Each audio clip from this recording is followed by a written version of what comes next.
Birthday iPhone. Today marks 10 years since the original iPhone was released, and what a journey it's been. I'd like to take a video, to reflect on these changes. When Steve Jobs took the stage and announced the new iPhone, nobody really knew this would be the turning point of all smartphones, and even the reviewers that originally said it would fail have since then taken back their word. Now fast forward 10 years and we've gone through 4 sizes of the iPhone. Coincidence that it matches the 4 signal bar in iOS 11? I think not. There is one thing you guys do need to know if you don't already. The iPhone, although it is the first iPhone, wasn't Apple's first phone. This actually was. They announced it on stage, well, Steve Jobs did.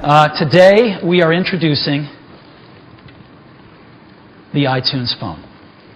This is a phone that we have worked on with Motorola that has an iTunes client in it where you can play iTunes music that you've gotten from your CD library or bought from the online store right on your phone. And it actually is the iTunes phone from Motorola. So you actually got iTunes in a very similar interface that we're used to seeing on the older iPods, where you can go ahead and see all of your songs. You could store, I believe, up to 100 songs. And I mean, look at the difference here. Apple wasn't proud of it, that's for sure. So I go there and I just resume my music right back to where it was.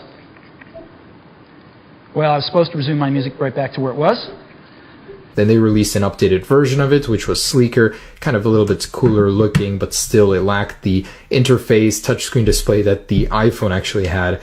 No wonder these things really didn't sell that well. So I'd like to start with the hardware changes. 10 years is a long time, and it's certainly reflected here. The original iPhone still looks good though, as the bezels are very slim. It looked high-tech then, still looks pretty decent now. It's of course a lot fatter, but resembles the same shape as the original iPhone, just the new one is a little bit more flattened and has a bigger display. Port-wise, it did have a headphone jack and the 30-pin connector on the bottom. The orientation of the buttons and SIM card placement was a little different. The back of the 2G was flush, very smooth looking, no protrusions, no camera lenses there, and you got a color choice of silver. Now you get 5 colors. We're spoiled now with the colors, but the silver will always match the iPhone quite well. Now I personally never got the opportunity to unbox one of these when it was sealed, but I imagine it was a very clean experience compared to the smartphone makers at the time. Apple was very particular with their packaging. The newer iPhone 7 Plus packaging is quite similar, just less plastic. Apple is going green, so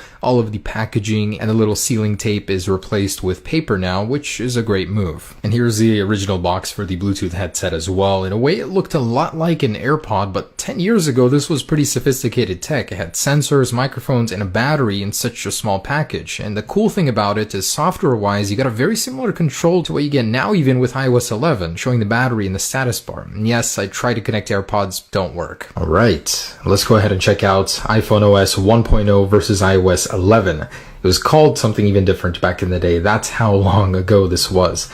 Passcode screens, so not too far off. Apple still uses the dialer. This one is kind of transparent. This one's got a milky effect going on, but there it is. So both are quite responsive. So I want to bring your attention to something that Apple brought back in iOS 11 that was found on the original iPhone. When you would unlock your device on the newer 3.1.3 firmware, you could immediately begin swiping it. There was no lag there, and it's a bit funny to see something the old iPhone does better than the newer ones on iOS 10 right now. So as you can see, you unlock it, you can't swipe until like way later. Now on iOS 11, check it out. You unlock it, and you can begin swiping immediately. So that's a change Apple brought back from the old iPhone that I love. It's kind of crazy just to see the comparison here. At the time, the iPhone 2G, the display was pretty advanced, as most smartphone displays were tiny. It was massive. You know, now you can fit that display into the iPhone 7 Plus, not once, not 4 times, not 9 times, but about 18 times into that 1920 by 1080 display. And this one is already outdated compared to most competitors nowadays, so that's quite the difference. Speed-wise, you can see quite the upgrade on iOS 11 with a monstrous multi-core score that'll eat this one up so many times over. Quite the advancement. Alright, so let's compare the old with the new. I wanted to start with something simple like the keyboard. In iOS 11, they actually brought over a keyboard that makes it just as comfortable to type as the old one, where you can reach the entire display. This is actually the same size, almost 1-for-1 here, as the original iPhone. So get that comfortable feeling, whichever hand you're using with over here.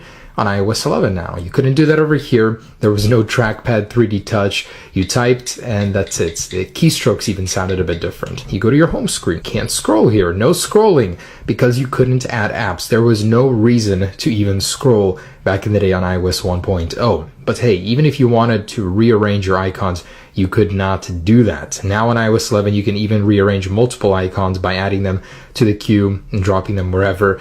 Tough luck. On iOS 1.0, can't even move a single one. Dock icons actually had labels back then, and the dock wasn't very transparent. It had an actual design to it in the background.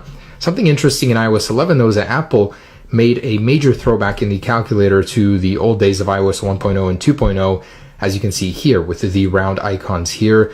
Very, very similar. Of course, you can't do the landscape calculator and get more options. That's only available on the newer ones there. But it's really cool throwback for the calculator. Even the weather app still has a little similarity here, as you can see. I wanted to show you the animation speed here. Look at that. It opens it up faster onto the original one sometimes. So for something like the iPod or music, it's actually not too bad. Closing apps on iOS 11 is a little bit faster. As you can see, the animation is shortened, but the iPhone keeps up in launching apps. That's very surprising. Of course, you still have the original YouTube application. It doesn't work anymore, will not let you connect, and you do have Google Maps built in as a stock app. iOS 11 still doesn't let you choose your default apps, so it's very nice to be able to use Google's on the original iPhone. One of the benefits. The phone apps couldn't be more different. One is very dark and gloomy. The other is very bright. Very, very simple. But the dialer is still pretty much the same size. And a greeting call button. Of course, you don't get a control center when you swipe up. No notification center. You can't check your notifications, which now it's the cover sheet on iOS 11. Say you want to take a screenshot of some content. Nope, your device just locks. That feature did not exist back in the day, as crazy as that is. No pages, no moving apps, no screenshots, no Siri. Holding it does nothing. Double tapping it does nothing. No app switcher, absolutely nothing.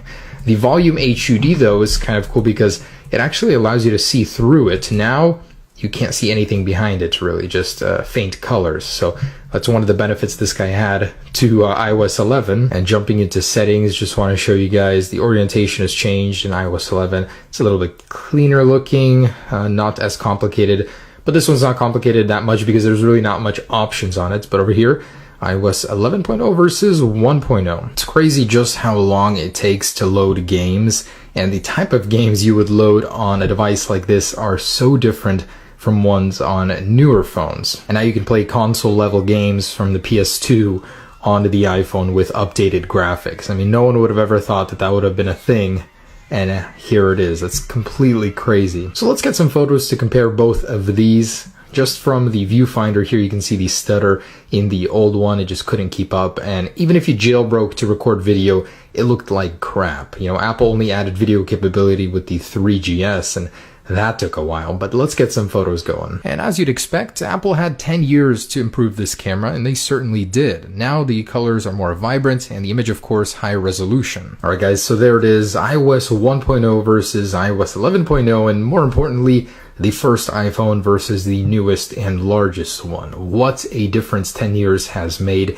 and 11 will be the truly biggest difference yet, as it's going to be a complete rework. So the future of iPhone, I'm sure it'll be great, and I'm hoping Apple does amazing things with it, adds a lot of features, but it's always important to understand where we started from, and with the original iPhone on its original firmware, that was quite a departure from what we're used to today. Hope you guys enjoyed this look back, and happy birthday iPhone. Happy 10th birthday.